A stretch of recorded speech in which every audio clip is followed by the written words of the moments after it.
It was a cool October evening on the island of Sodar. Thomas, Timothy, and Rosie were resting in a siding at Kirk Ronan. They were busy giving enthusiasts a tour of the line all day. "Well," said Timothy, "this is a change. I don't mind it. Bill, Ben, Mavis, and Marion can manage the quarry." "Well," said Rosie, "let's get a good night's rest, so that way tomorrow we can finish the last of our tours for the year," she concluded.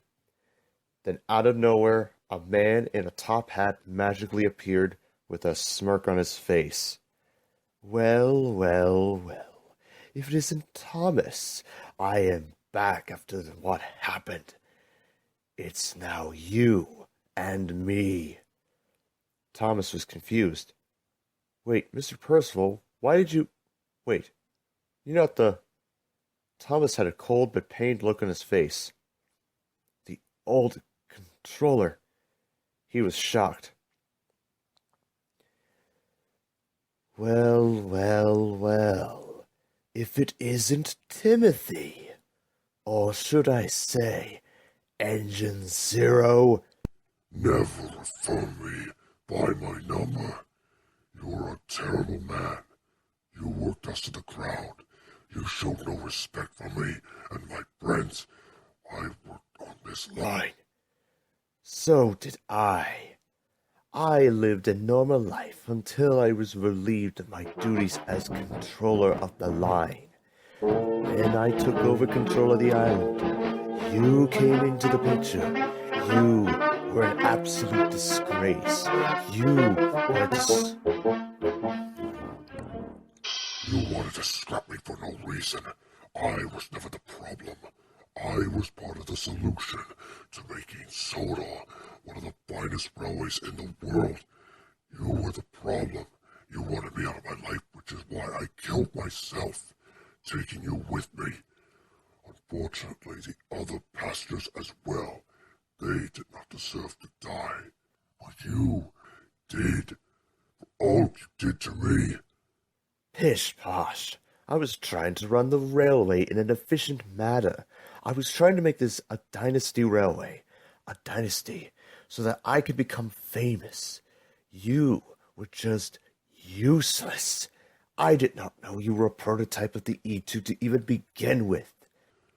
Just because I was a prototype of the E2, the same class engine as my other brothers and sisters, including Thomas, does it mean you have to continuously overuse me, constantly?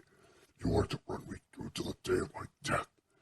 This would not have happened if you had understood my feelings, especially my other friends who worked with me.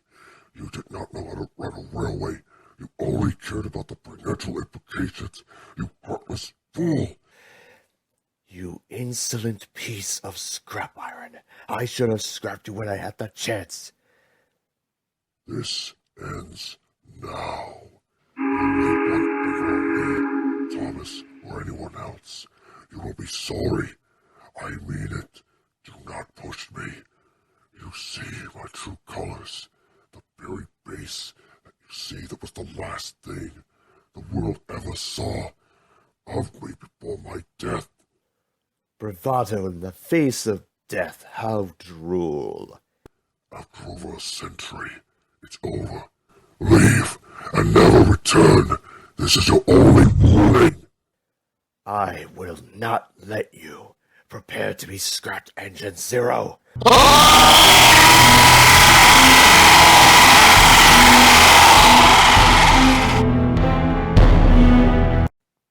Thomas was shocked.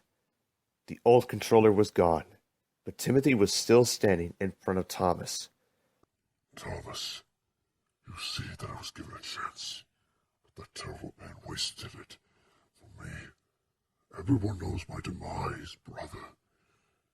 If you get a chance to run the line again, know you have challenges coming. Because Thomas, although I'm slowly letting go of my dark side, and though that controller is gone, remember what I said. Charleston may be gone, but Montague and Alfred are still roaming the island. If they come, I will help you defeat them for Tobias' sake and Sodal.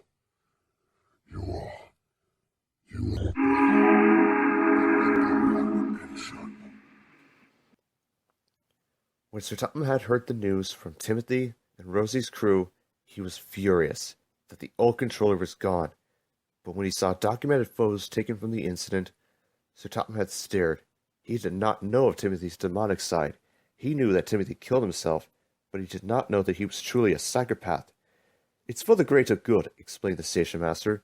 "He used that side to kill Megatronus after siding with the Decepticons." Sir Topham had reluctantly agreed, but he personally wanted to see Timothy's dark side to try and get some visual clarity in the story. After the last tours of the Kirk Ronan were over, Thomas decided to spend the night at the shed. Although he could not see Timothy, he could feel his presence. "Timothy, if you can hear me, know this.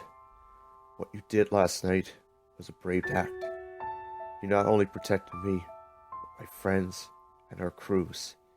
What you went through should have never ever happened. And although you may be a ghost, you're slowly letting go.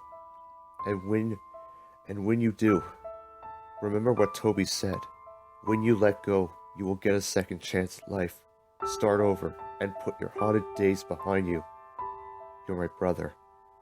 I only want the best for you, not just for me, but for the island of Sodor." As Thomas, Timothy, and Rosie decided to puff home, they remembered Timothy's heroic act, defeating the old controller, vanquishing the dark memories of the past that was never meant to be for the number 0 tank engine. "Thomas, thank you, brother."